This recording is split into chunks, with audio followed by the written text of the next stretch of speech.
सावंतवाडीत एक असं मंदिर आहे ज्याला कोकणचं पंढरपूर म्हटलं जातं. पण या मंदिराची खरी खासियत तुम्हाला माहिती आहे का?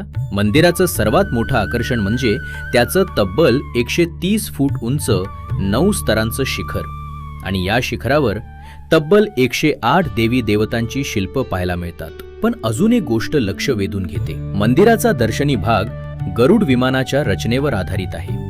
पंख पसरलेला गरुड आणि त्याच्या पायात नागराज ही रचना मंदिराला एक वेगळीच ओळख देते.